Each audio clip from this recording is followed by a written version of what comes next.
खुशी का मौका उदास मत रहो, वरदान मांगो। जामवंत जी गुस्से में तो थे ही, वो पूरा गुस्सा राम के ऊपर। तो राम जी ने कहा वरदान मांग लो। तो जामवंत जी ने कहा जो मांगेंगे दे दो, बिल्कुल दे देंगे। तो जामवंत जी ने कहा हम तो आपसे ही द्वंद्व युद्ध लड़ना चाहते हैं। भगवान ने कहा यार ये बात नहीं जमी तुम्हारी। क्यों?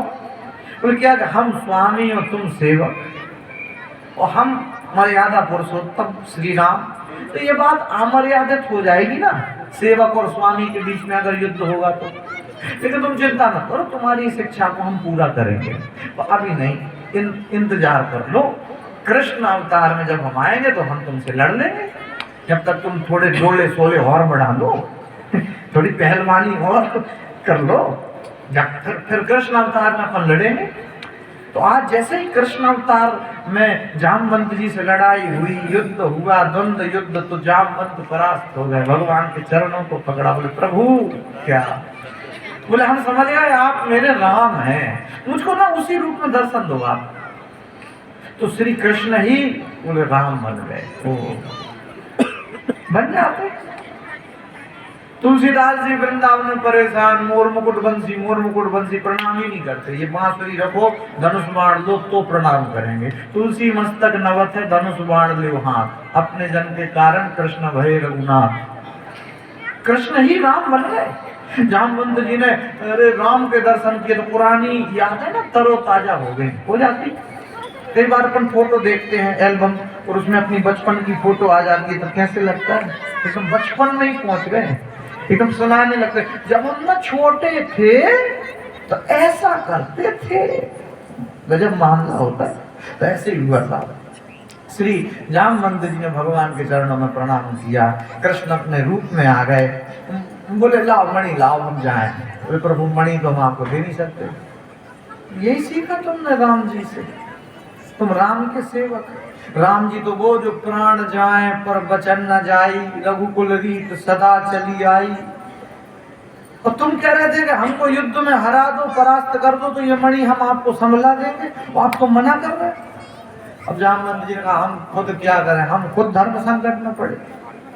तो तुम्हें कहा था धर्म संकट? बोले बात ये है प्रभु, हम मना नहीं कर रहे, दे देंगे मणि, लेकिन कोई चीज अगर अपनी लड़की को दे देते हैं तो उससे ऐसे वापस थोड़ी ना लेते हैं। अच्छा, बोले अब वापस कैसे ले? भाई हमने वो मणि अपनी लड़की जामवती को दे दी, तो अब उससे वापस कैसे ले सकते हैं?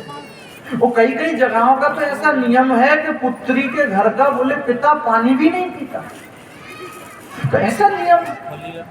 तो प्रभु हम तो वापस नहीं ले पाएंगे मणि। भगवान ने कहा मणि हमको जरूरी चाहिए। तो जामवंत जी ने कहा फिर एक काम करते हैं। भगवान ने कहा क्या?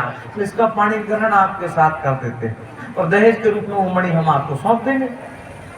भगवान ने कहा चलो ठीक है, मणि हमको जरूरी चाहिए है और ठीक है।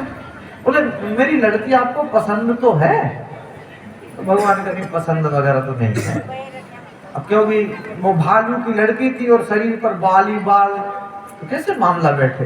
तो कृष्ण ने कभी पसंद तो नहीं है तुम्हारी लड़की, पर ठीक है विवाह कर लेंगे, क्योंकि मणि हमको चाहिए एक बार, और दूसरे जामवंत के रूप में तुमने हमारी बहुत हेल्प की राम अवतार में, तो हम तुम्हारी बात मान लेते हैं। तो इस दृष्टि से श्री जामवंत जी ने अपनी पुत्री जामवती का विवाह भगवान श्री कृष्ण के साथ किया। दहेज के रूप में वो मणि भगवान को सौंप दी। उस मणि को लेकर के भगवान श्री कृष्ण द्वारिका आ गए और समय काल बीतने लग गया।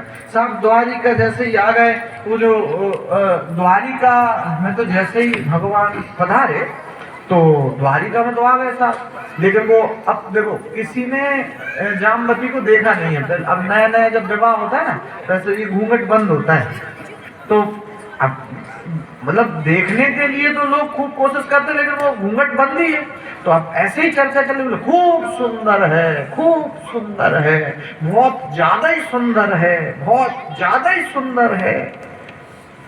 तो पता है टेंशन होने लग गई रुक्मणी जी को।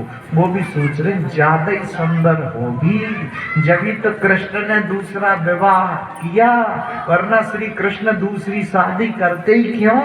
तो टेंशन में बैठे हैं। हम तो प्रधान पटरानी हैं, हमसे ज्यादा सुंदर, तो उदास सी बैठे हैं। एकदम से क्या हुआ, जामवती जी आ गई उसी समय उनके कक्ष में, उनके चरणों में प्रणाम करने। तो एकदम से दिमाग चला, इसको आशीर्वाद दे देते, इसकी सुंदरता घटा देते हैं, जैसे हमसे ज्यादा सुंदर हुई तो मामला बिगड़ेगा, अपने लेवल की सुंदरता में मामला बन जाएगा।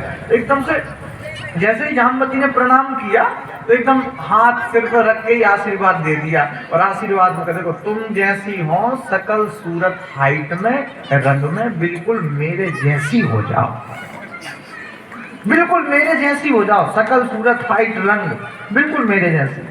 अरे भैया जामवती को तो जो बाल आल थे शरीर में सब एकदम गायब, और बिल्कुल रुक्मणी के जैसी सकल सूरत हो गई, वही हाइट वही रंग और वैसी शकल एकदम से।